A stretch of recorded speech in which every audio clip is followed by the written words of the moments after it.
नमस्कार हर हर महादेव मु दिव्यरंजना स्वागत करछि आपनकु सटर डैच रा आ एक नुआ ब्लॉग। तो आज मु गाधे पाधे रेडी हे गली तापरे मो घरठू ठीक 7 किलोमीटर डिस्टेंस रे थिबा तरासाई ग्रामर बुद्धेश्वर महादेव मंदिर आमे जिबा ताकि आउ एक पातालपुर महादेव मंदिर।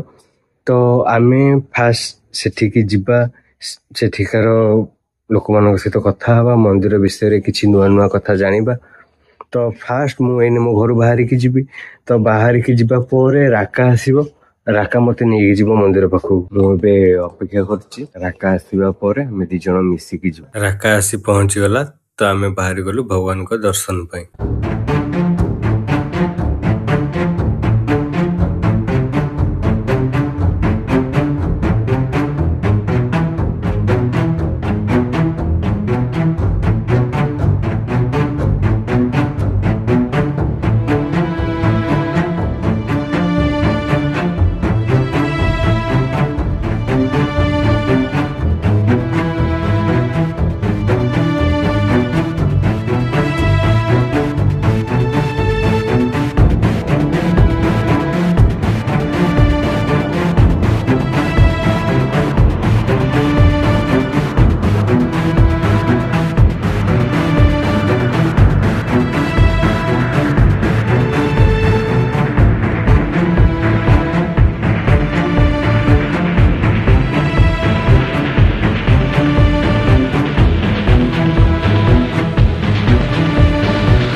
आमे आसी पहुंची गलु चलंतु मंदिर दर्शन करनेबा।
बुद्धेश्वर महादेव पुराणा कहानी किछि कहबे हम?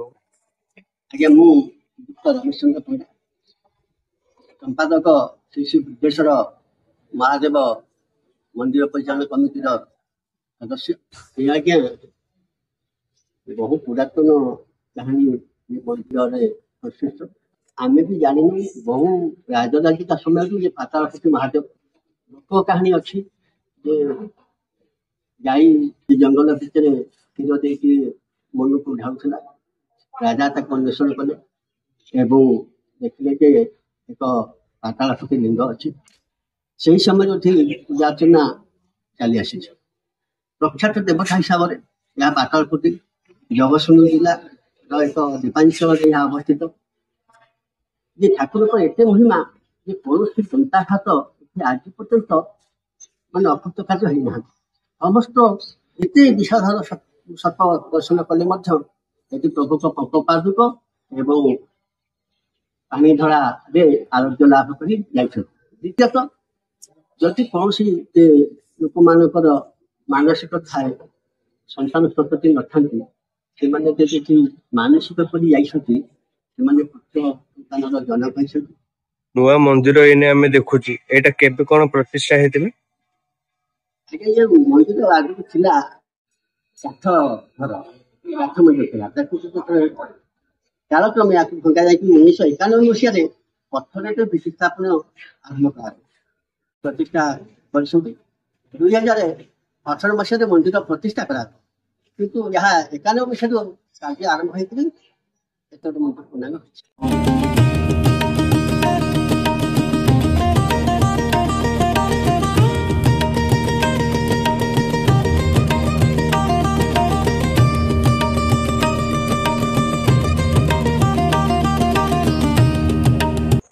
एमती नुआ नुआ वीडियो देखिया पई वीडियो को लाइक करंतु, चैनल को सब्सक्राइब करंतु।